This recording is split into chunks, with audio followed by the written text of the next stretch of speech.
கிறிஸ்துவின் நாமத்தினாலே உங்கள் அனைவருக்கும் இந்த நல்ல வெள்ளியின் வாழ்த்துக்களை தெரிவித்துக் கொள்கின்றேன்.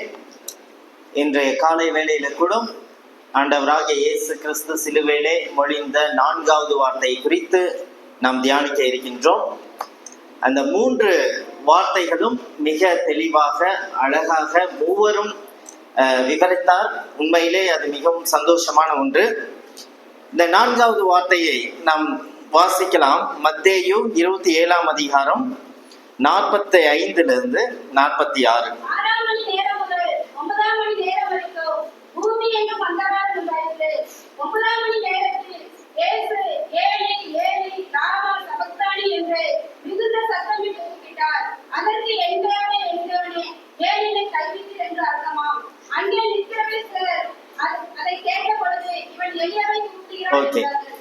இந்த 4வது வார்த்தையை பார்க்கும் பொழுது முதல் 3 வார்த்தையை இயேசு கிறிஸ்து மற்றவர்களுக்காக பரிந்து பேசுகின்றதை பார்க்கின்றோம். இந்த 4வது வார்த்தையை தனக்காக அவர் பிதாவிடத்திலே பேசுகின்றதை பார்க்கின்றோம். என் தேவனே என் தேவனே ஏன் என்னை கைவிட்டீர், ஏலி ஏலி லாமா சபத்தானி என்ற எபிரேய பதத்திலே சொல்லப்பட்ட வார்த்தை. என் தேவனே 2 முறை அவர் அழைக்கின்றதை பார்க்கின்றோம். இது எப்படிப்பட்ட ஒரு சத்தம் என்று சொன்னால்,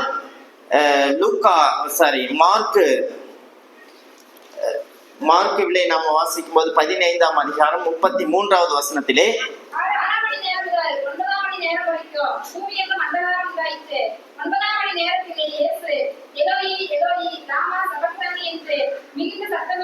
மிகுந்த சத்தமிட்டு கூப்பிட்டார் என்று சொன்னால், அவருடைய சரீர வேதனை குறித்தும் அங்கே தேவனிடத்திலே கேட்கின்றதை பார்க்கின்றோம்.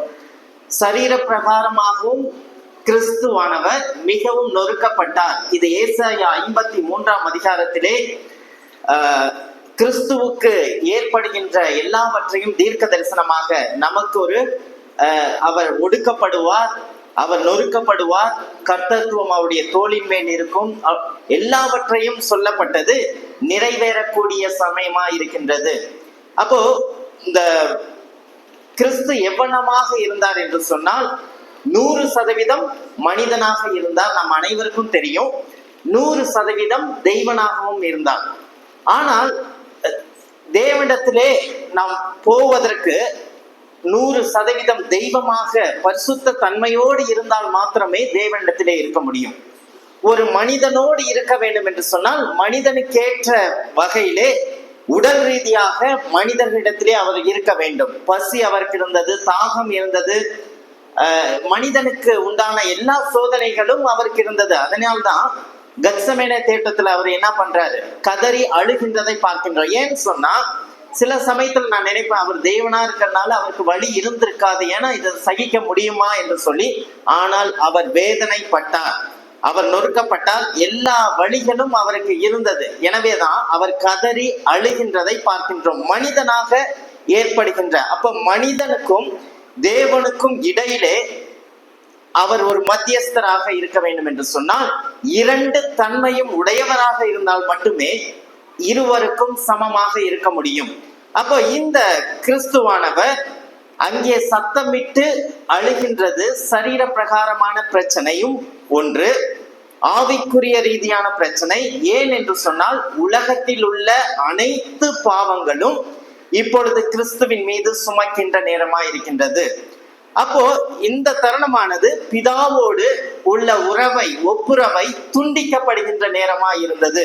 எனவேதான் அவ்வனமாக ஆவிக்குரிய ரீதியிலும் அவர் கதறுகின்றதை பார்க்கின்றோம். ஏன்னா பேதுரு மறுதளித்தார், சவுக்கால அடித்தார்கள், முள்முடி சூட்டினார்கள், எல்லா இடத்திலையும் அவர் அமைதியாகவே இருந்தார். ஆனால் இப்பொழுது இயேசு கிறிஸ்து எந்த வினை ஏன் என்னை கைவிட்டீர் என்று பரிதவித்து அழுகின்ற சமயம் என்னவென்று சொன்னால், அந்த ஒரு பிரிவினையை ஏற்றுக்கொள்ள முடியாதது, அந்த பாவத்தினாலே தேவனோடு உள்ள உறவானது அங்கே துண்டிக்கப்படவிட்டது. எனவே தேவன் கைவிட்டு விட்டார். அப்போ தேவன் எப்படிப்பட்டவர், எப்படிப்பட்ட ஒரு பரிசுத்தம் உள்ளவர், தன்னுடைய குமாரனையும் கைவிடுகின்ற நிலையிலே இருப்பார் என்று சொன்னால் அவருடைய பரிசுத்தத்தை நாம் விளங்கிக் கொள்ள முடிகின்றது. இந்த சத்தமானது எப்படிப்பட்ட சத்தமா இருந்தது என்று சொன்னால், கிறிஸ்து தெய்வத்துவத்தின் தன்மையை இழக்கக்கூடிய ஒரு சத்தமா இருந்தது. ஏனென்று சொன்னால் அனைத்து பாவமும் கிறிஸ்துவின் மீது, இது சொல்லப்பட்ட காரியங்கள் எல்லாத்தையும் யோவான் 1:29 உலகத்தின் பாவத்தை சுமந்து தீர்க்கின்ற தேவ ஆட்டுக்குட்டி என்று சொல்லி யோவான் ஸ்நானகன் அவரை பார்த்து சொல்லுகின்றார். அதே போல ஏசாயா 53 பார்க்கும்போது அவர் நம்முடைய அக்கிரமங்களுக்காக, 2 கொரிந்தியர் 5:21 பாவமே அறியாதவர் நமக்காக பாவமானார். அப்போ பாவமே இல்லாதவர், அப்போ பிதாவும் அவரும் ஒன்றாக இருந்தார், நீங்களும் ஒருவருக்கொரு அன்பாயிருங்கள் சொல்லி அதை உதாரணப்படுத்துறார். அப்போ ஆபகுக்கு 1:13 தேவன் எப்படிப்பட்டவர், தீமையை பார்க்காத சுத்த கண்ணனாய் இருந்தார். அப்ப தன்னுடைய குமாரனிடத்திலே அனைத்து பாவமும் சுமத்தப்படுகின்ற நேரம் அது காரிருள் வேலையாய் இருந்தது. இந்த கிறிஸ்துவை யோவான் 1 நம்ம பார்க்கும்போது அவர் வெளிச்சத்திற்கு அடையாளமாக, ஒளிக்கு அடையாளமாக, இருளில் இருக்கிற ஜனங்களுக்கு வெளிச்சத்தின் அடையாளமாய் இருக்கிறார். ஆனால் இப்பொழுது இந்த வெளிச்சமானது இருளாக மாறுகின்றது. இருளானது இந்த வெளிச்சத்தை மூடும் என்று சொன்னால் அது எப்படிப்பட்ட ஒரு தருணம். எந்த ஒரு இருளா இருந்தாலும் வெளிச்சமானது என்ன பண்ணும், போனா இருள் போயிடும். ஆனா அந்த வெளிச்சத்தையே இருள் மூடுகின்றது. அதற்காகத்தான் இந்த 12ஆம் மணி நேரம் நண்பகல், ஏறக்குறைய இது எந்த நாள்ல நடக்குன்னா பஸ்கா பண்டிகை எப்பொழுது நடக்கும், பௌர்ணமி சமயத்தில் நடக்கும். எந்த ஒரு முகாந்திரமும் இல்லை இருள் சூழ்வதற்கு. ஆனால் இருளானது வெளியரங்கமாக இயற்கை வெளிப்படுத்துகின்றதை பார்க்கின்றோம். அப்போ இந்த வெளிச்சமானது இருளாகின்றது. எனவேதான் அவர் சத்தமிட்டு கதறுகின்றதை நாம் பார்க்க முடிகின்றது. அதே போல ஆமோஸ் 8:9 அந்நாளிலே நான் சூரியனை அஸ்தமிக்க பண்ணி பட்ட பகலிலே தேசத்தை அந்தகாரப்படுத்தி, இது இஸ்ரவேல் ஜனங்களை பார்த்து சொன்னாலும் சிலுவையின் ஒரு உபதேசமாகத்தான் இருக்கின்றது. கடைசியாக கிறிஸ்துவின் உச்சகட்ட அன்பை வெளிப்படுத்துகின்ற சமயமா இருக்கின்றது. பிரிவை ஏற்படுத்துகின்றது. நம்மை சேர்ப்பதற்காக அவர் தேவனிடத்திலே பிரிவை ஏற்படுத்தினார். அதுதான் மிகவும் கொடூரமான ஒரு விஷயமா இருந்தது. அதனாலதான் இயேசு கிறிஸ்து பாவ நிவாரண பலியாக, குற்ற நிவாரண பலியாக பஸ்கா பண்டிகையிலே 3 மணி அளவிலே அவர் மரிக்கப்பட வேண்டும் என்பது உலகத்துக்கு முன்பதாகவே முன்குறிக்கப்பட்ட ஒன்றை நிறைவேற்றுவது. அது மிகவும் முக்கியமான ஒரு நாள். இது மிகவும் முக்கியமான ஒரு தருணம். தேவனுடைய கோபாக்கினையை பரிகரித்து பிதாவோடு நம்மை ஒப்புரவாக்குகின்ற சமயமா இருந்தது. ஆதியாகமம் 1 பார்க்கும் பொழுது, தேவன் ஆதியிலே வானத்தையும் பூமியும் சிருஷ்டித்தார். பூமியானது ஒழுங்கின்மையும் வெறுமையுமாய் இருந்தது, ஆழத்தின் மேல் இருள் இருந்தது.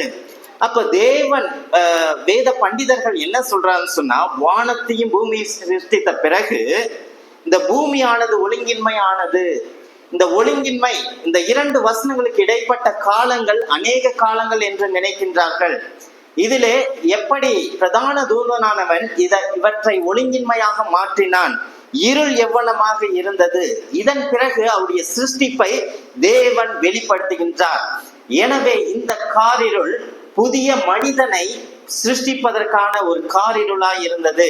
ஒழுங்கற்ற ஒரு மனிதனை ஆவிக்குரிய மனிதனாக, கிறிஸ்துவுக்குள்ளாக புதிய மனிதனாக சிருஷ்டிக்கப்படுவதற்கான ஒரு தருணமாய் இருந்தது. எனவேதான் அவர் இவற்றை செய்து முடிப்பதற்காக எல்லாவற்றையும் தன்னை ஒப்பு கொடுத்தார்.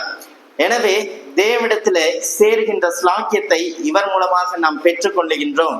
எனவே இந்த நாள் ஒரு சந்தோஷமான நாள். ஒரே தரமாக நமக்காக மரித்த ஒரு நாள். ஒரே தரமாக நம்முடைய பாவத்திற்காக கிருபாதார பலியாக மரித்த நாள்.